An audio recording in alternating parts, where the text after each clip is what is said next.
प्रशंसा गरे पनि पुग्दैन उहाँको त्यागको लागि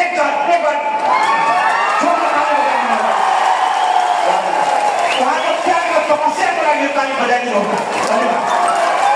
र उहाँको मेरो चिन्तन 2074 सालदेखि 2074 सालमा जति बेला सबैमा पुरा बाढीले भरिएको थियो, पानीले पानी चारैतिर थियो, उहाँ पनि जनतासँग सिधा कुरा गर्ने मान्छे र म पनि जनताको सिधा सेवा गर्ने मान्छे। म पनि त्यही बाढीमा हिँडिराखेको थिएँ र उहाँ पनि त्यही हुनुहुन्छ र हाम्रो त्यही भेट भएको थियो र त्यो हृदयका सौहार्दता आजसम्म पनि कायम छ।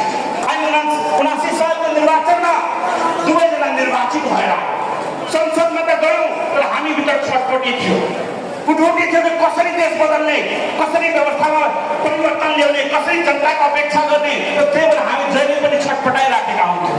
संसदभित्र बसे पनि छटपटाउँथ्यौँ, संसद बाहिर आए पनि छटपटाउँथ्यौँ र हामी घन्टौँ छलफल गर्थ्यौँ कि परिवर्तन ल्याउने त ल्याउनै पर्छ, कसरी ल्याउने परिवर्तनमा हामी घन्टौँ छलफल गर्थ्यौँ।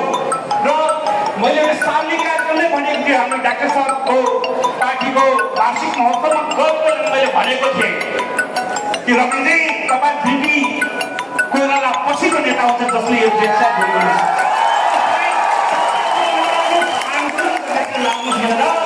सार्वजनिक रूपमा भनेको थिएँ र त्यो भिडियो तपाईँले आज हेर्न सक्नुहुन्छ।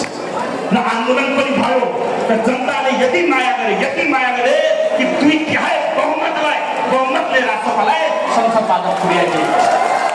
तर यो 2/3 बहुमत जिम्मेवारी, यो 2/3 बहुमत भनेको सामान्य कुरा होइन। र मैले रविजीलाई पहिलादेखि जहिले पनि एउटा भविष्य देखेँ। उहाँ भैरवलाई जेलमा भएको बेला म त्यहाँ पुगेको थिएँ र उहाँसँग त्यहाँ पनि 1 घन्टा जति मेरो छलफल भयो। उहाँ बाहिर निस्किनु भयो, त्यस पछाडि पनि हाम्रा कुराहरू संवादहरू चलिराखे। उहाँमाथि प्रतिशोध साजिएको छ भनेर मैले हस्ताक्षर गर्न घन्टी घरसम्मै पुगेर हस्ताक्षर गरेको मान्छे, बाहिरको मान्छे होइन, यो कुरा याद राख्नु होला। र त्यसको स्वरूप जनताले यति धेरै ठुलो बहुमत दिए, भेटिआएको बहुमत दिए कि आज इतिहास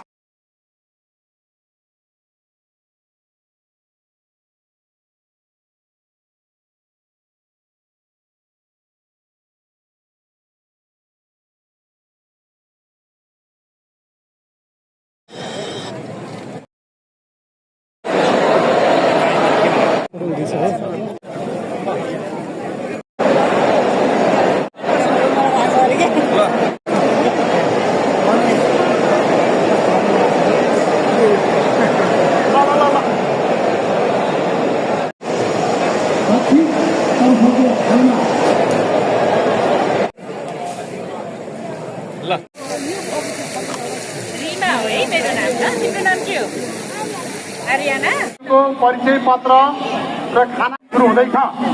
त्यसो भएको हुनाले सम्पूर्ण प्रतिनिधि साथीहरूलाई उत्तरतर्फको हलमा समावेश भइदिनु न अनुरोध गर्दछु।